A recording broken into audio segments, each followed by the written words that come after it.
Shalom sahabat Gebada, apa kabarnya? Hari ini kita memasuki pasal-pasal terakhir kitab Nehemia. Kita akan membaca Nehemia pasal 12 dan 13. Di dalam pasal 12 diceritakan tentang daftar imam dan orang Lewi yang kembali ke Yerusalem. Di dalam pasal 12 ini juga diceritakan tentang reorganisasi keagamaan umat Israel. Tertulis juga mengenai silsilah keluarga imam dan orang-orang Lewi yang pertama kembali bersama Zerubabel. Selanjutnya ada daftar para imam dan orang Lewi di zaman Yoyakim anak Yosia. Setelah itu diadakan pentahbisan tembok Yerusalem. Peristiwa ini adalah peristiwa yang penuh sukacita karena banyak orang berkumpul di Yerusalem memuji Tuhan dan mereka berbaris di sepanjang tembok kota. Dalam peristiwa ini juga disampaikan tentang ketetapan sistem persepuluhan dan sebagainya, yaitu untuk menopang kehidupan para imam dan orang Lewi. Dalam pasal 13 diceritakan pembaharuan oleh Nehemia melalui doanya kepada Tuhan. Nehemia sangat setia dan menaati hukum Taurat. Namun, hal menyedihkan terjadi. Tidak berlangsung lama, orang-orang Yahudi juga dengan cepat melupakan anugerah Tuhan. Banyak orang Yahudi jatuh, sementara Nehemia kembali ke Persia setelah membangun tembok Yerusalem setahun lamanya. Orang Israel kembali melakukan pelanggaran. Hal ini sangat disayangkan oleh Nehemia. Nehemia merasa hancur hati dan mengadu kepada Tuhan. Orang-orang Yahudi menodai bait suci, melanggar hari Sabat, serta melakukan kawin campur dengan bangsa asing. Belum lama mereka berikrar janji kepada Tuhan, namun mereka jatuh lagi ke dalam dosa-dosa mereka. Mengetahui peristiwa itu, Nehemia kembali lagi ke Yerusalem dan mengadakan pembaharuan. Di Yerusalem, Nehemia membacakan kembali hukum Musa dan mengusir orang Moab dan orang Amon yang melanggar hukum itu. Dengan demikian Nehemia mengadakan pemulihan iman di tengah Israel. Melalui peristiwa ini, kita bisa memahami bahwa betapa lemahnya diri manusia. Ketika kita memelihara iman, bukan berarti kita tidak bisa jatuh dalam dosa. Namun yang paling utama adalah siapa yang bersama dengan kita. Dalam pembaharuan yang Nehemia lakukan, dia berani mengusir orang-orang yang tidak percaya. Tidak ada alasan kompromi dengan dosa. Ini membuktikan betapa pentingnya kita untuk bisa membedakan mana yang seiman dan tidak seiman. Apa yang bisa kita pelajari? Kita harus mengetahui siapa yang akan bersama dengan kita dalam kehidupan pribadi maupun keluarga. Tidak lain dan tidak bukan adalah Tuhan yang bersama dengan kita. Apapun yang akan terjadi dan kita alami, kita harus berjalan bersama Tuhan. Walaupun kita sering jatuh ke dalam dosa yang sama, atau istilahnya dosa kesayangan, maka kita harus mengintrospeksi diri kita di hadapan Tuhan, memohon belas kasihan Tuhan, memohon pengampunan Tuhan, dan menaati hukum Tuhan dalam setiap relung hati dan pikiran kita. Sekarang mari kita membaca Nehemia pasal 12 dan 13 secara bersama-sama.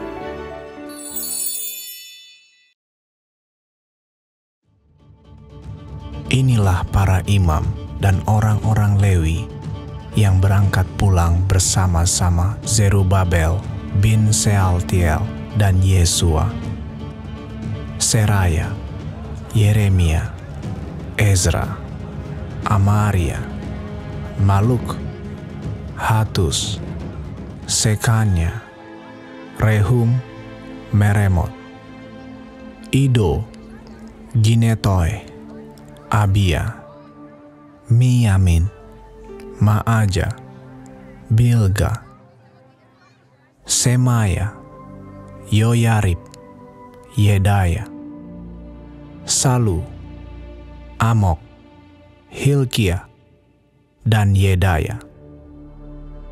Itulah kepala-kepala imam dan saudara-saudara mereka pada zaman Yesua. Dari orang-orang Lewi, Yesua, Binui, Kadmiel, Serebia, Yehuda, dan Matanya. Matanya ini dan saudara-saudaranya memimpin nyanyian syukur, sementara Bakbukya dan Uni dan saudara-saudara mereka berdiri di hadapan mereka itu menurut kelompok-kelompok tugas. Yesua memperanakan Yoyakim, dan Yoyakim memperanakan Eliasib, dan Eliasib memperanakan Yoyada, dan Yoyada memperanakan Yonatan, dan Yonatan memperanakan Yadua.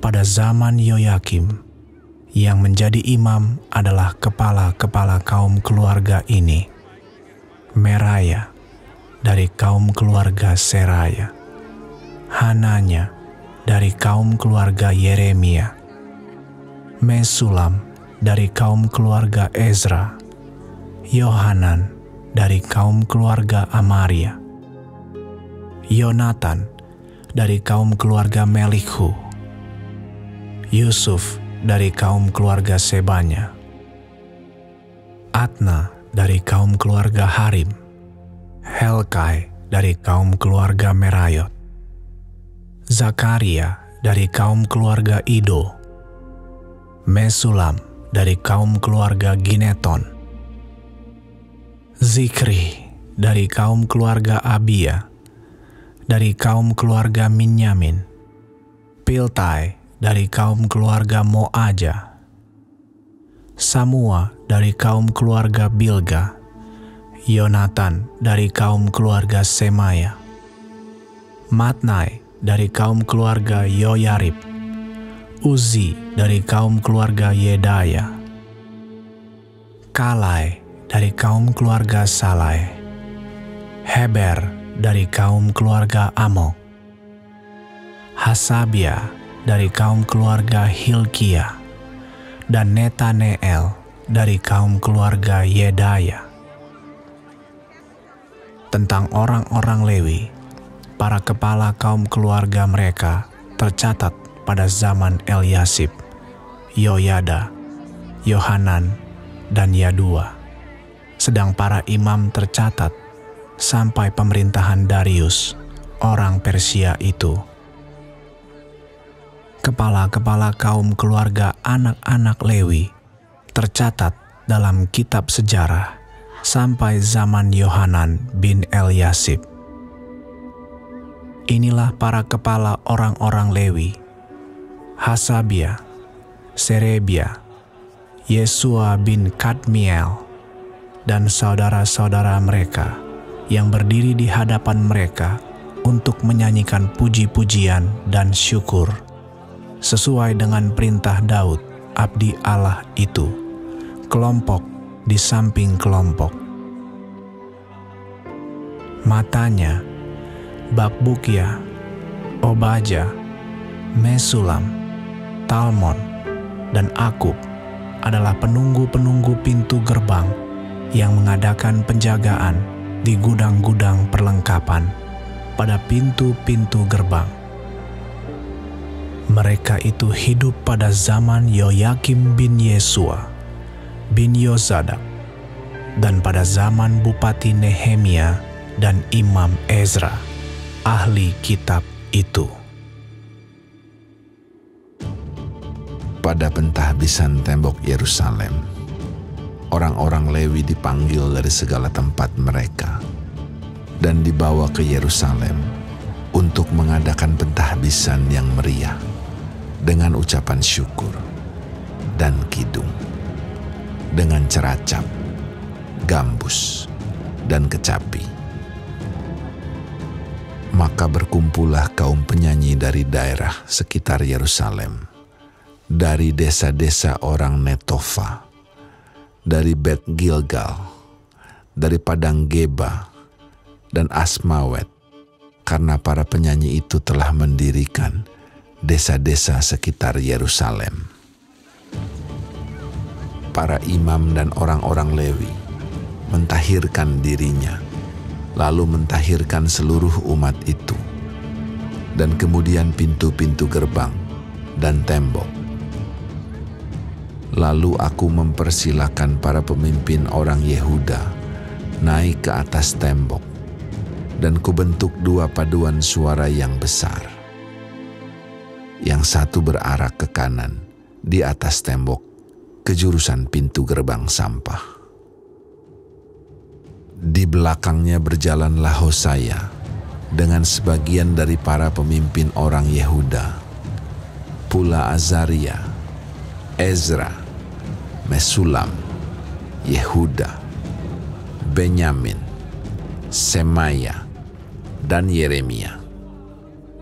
Dan dari kaum imam yang memegang nafiri, Zakaria bin Yonatan, bin Semaya, bin Matanya, bin Mika, bin Sakur, bin Asaf, dan saudara-saudaranya, yakni Semaya, Azareel, Milalai, Gilalai, Ma'ai, Netaneel, Yehuda, dan Hanani, dengan bunyi-bunyian Daud, abdi Allah itu. Sedang Esra, ahli kitab itu, berjalan di depan mereka. Lalu pada pintu gerbang mata air, mereka langsung naik tangga-tangga kota Daud, pada jalan pendakian tembok, lewat istana Daud, dan berjalan sampai pintu gerbang air di sebelah timur. Dan paduan suara yang kedua berarah ke kiri, dan aku mengikutinya dengan sebagian dari orang-orang itu melalui tembok dan menara perapian sampai tembok lebar. Lalu kami melalui pintu gerbang Efraim, pintu gerbang lama, pintu gerbang ikan, menara Hananeel, dan menara Mea, sampai pintu gerbang domba.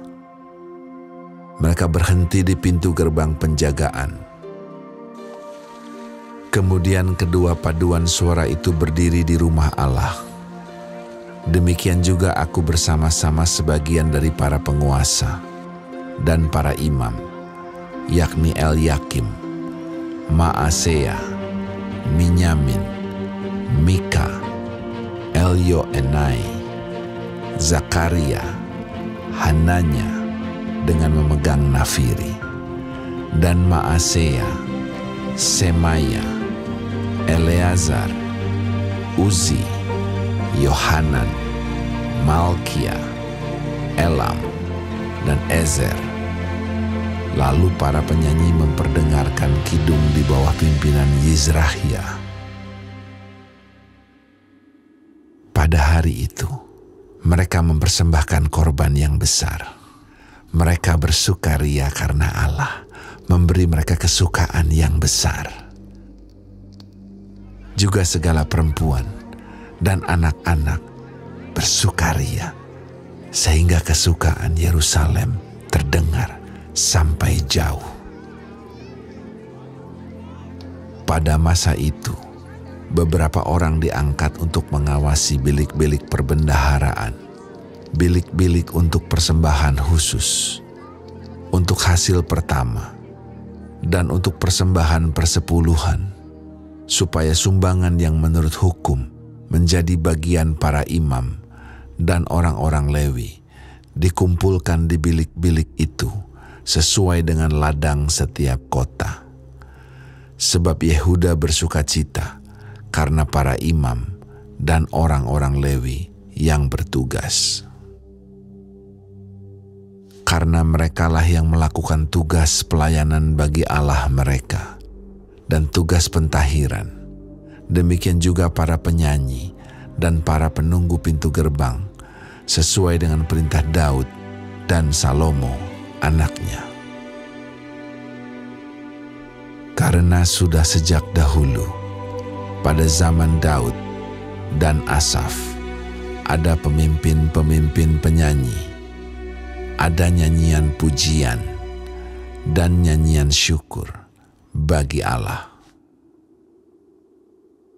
Pada zaman Zerubabel dan Nehemia, semua orang Israel memberikan sumbangan bagi para penyanyi dan para penunggu pintu gerbang, sekadar yang perlu tiap-tiap hari, dan mempersembahkan persembahan kudus kepada orang-orang Lewi. Dan orang-orang Lewi mempersembahkan persembahan kudus kepada anak-anak Harun.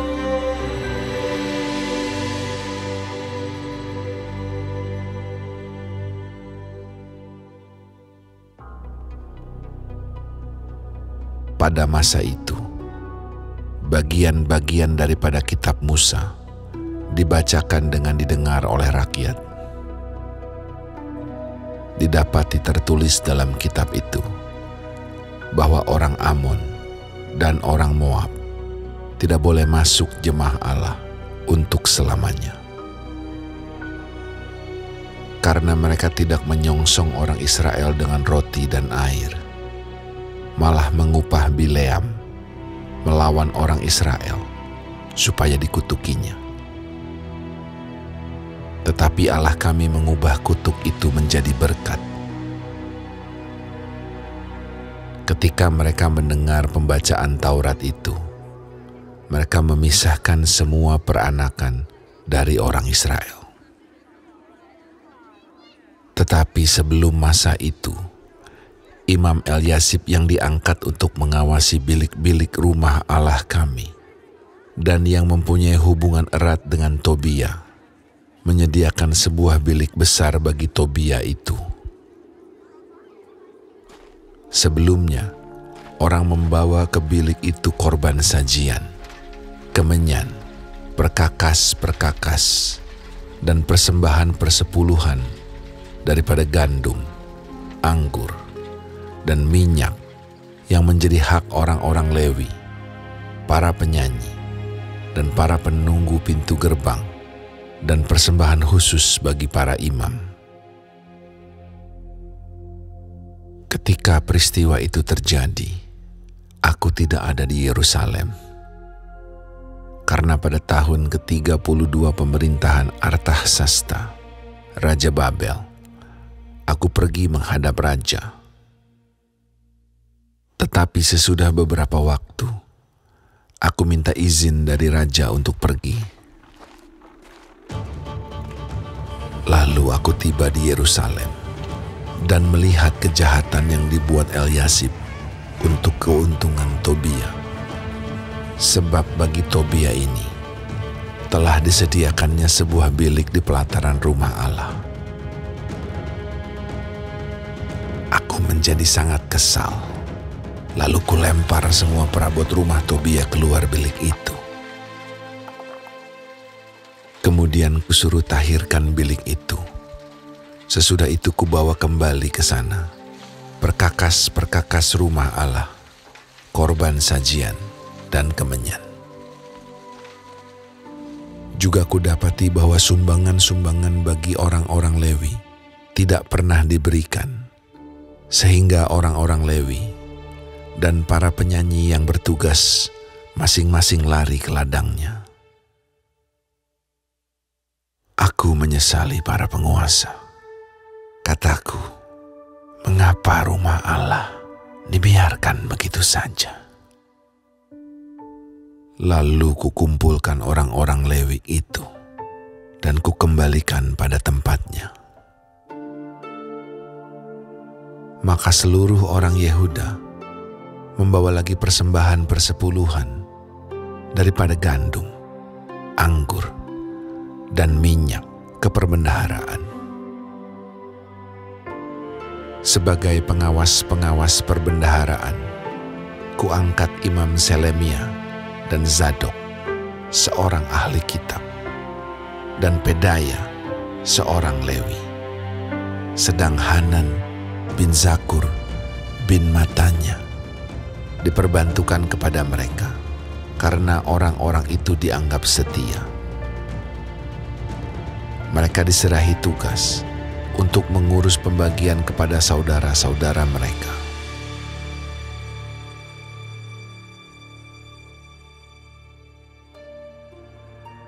Ya Allahku, ingatlah kepadaku karena hal itu, dan janganlah hapuskan segala perbuatan bakti yang telah kulakukan terhadap rumah Allahku dan segala pelayanan di dalamnya.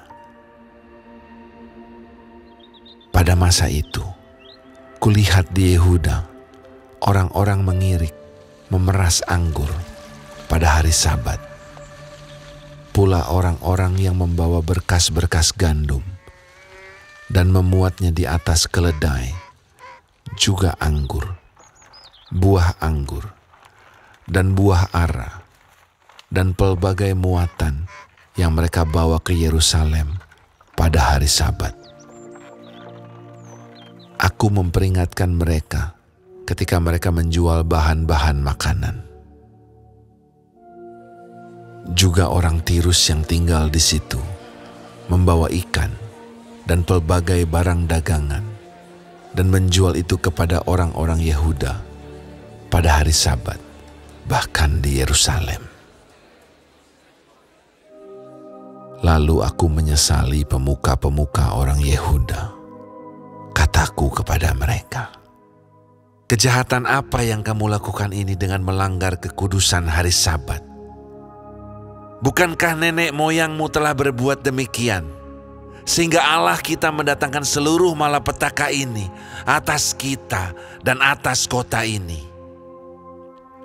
Apakah kamu bermaksud memperbesar murka yang menimpa Israel dengan melanggar kekudusan hari Sabat? Kalau sudah remang-remang di pintu-pintu gerbang Yerusalem menjelang hari Sabat, kusuruh tutup pintu-pintu dan kuperintahkan supaya jangan dibuka sampai lewat hari Sabat. Dan aku tempatkan beberapa orang dari anak buahku di pintu-pintu gerbang supaya tidak ada muatan yang masuk pada hari Sabat. Tetapi orang-orang yang berdagang dan berjualan rupa-rupa barang itu kemudian bermalam juga di luar tembok Yerusalem 1-2 kali. Lalu aku memperingatkan mereka. Kataku, mengapa kamu bermalam di depan tembok? Kalau kamu berbuat itu sekali lagi, akan kukenakan tanganku kepadamu. Sejak waktu itu, mereka tidak datang lagi pada hari Sabat. Juga aku suruh orang-orang Lewi mentahirkan dirinya dan datang menjaga pintu-pintu gerbang untuk menguduskan hari Sabat. Ya Allahku, ingatlah kepadaku juga karena hal itu, dan sayangilah aku menurut kasih setiamu yang besar. Pada masa itu juga, kulihat bahwa beberapa orang Yahudi memperistri perempuan-perempuan Asdod, perempuan-perempuan Amon, atau perempuan-perempuan Moab. Sebagian dari anak-anak mereka berbicara bahasa Asdod atau bahasa bangsa lain itu dan tidak tahu berbicara bahasa Yahudi. Aku menyesali mereka, kukutuki mereka, dan beberapa orang di antara mereka kupukuli dan kucabut rambutnya, dan kusuruh mereka bersumpah demi Allah demikian. Jangan sekali-kali kamu serahkan anak-anak perempuanmu kepada anak-anak lelaki mereka, atau mengambil anak-anak perempuan mereka sebagai istri untuk anak-anak lelakimu, atau untuk dirimu sendiri? Bukankah Salomo, Raja Israel, telah berbuat dosa karena hal semacam itu? Walaupun di antara begitu banyak bangsa, tidak ada seorang raja seperti dia yang dikasihi Allahnya dan diangkat oleh Allah itu menjadi raja seluruh Israel. Namun, dia pun terbawa ke dalam dosa oleh perempuan-perempuan asing itu. Apakah orang harus mendengar bahwa juga kamu berbuat segala kejahatan yang besar itu? Yakni berubah setia terhadap Allah kita karena memperistri perempuan-perempuan asing. Seorang dari anak-anak Yoyada bin Eliasib, imam besar itu, adalah menantu Sanbalat, orang Horoni itu. Oleh sebab itu, kuusir dia daripadaku. Ya Allahku, ingatlah bagaimana mereka mencemarkan jabatan imam, serta perjanjian mengenai para imam dan orang-orang Lewi.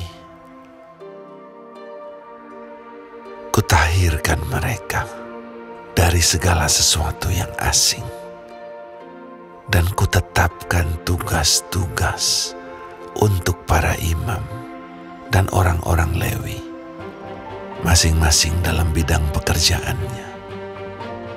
Pula aku tetapkan suatu cara untuk menyediakan kayu api pada waktu-waktu tertentu dan untuk hasil-hasil yang pertama.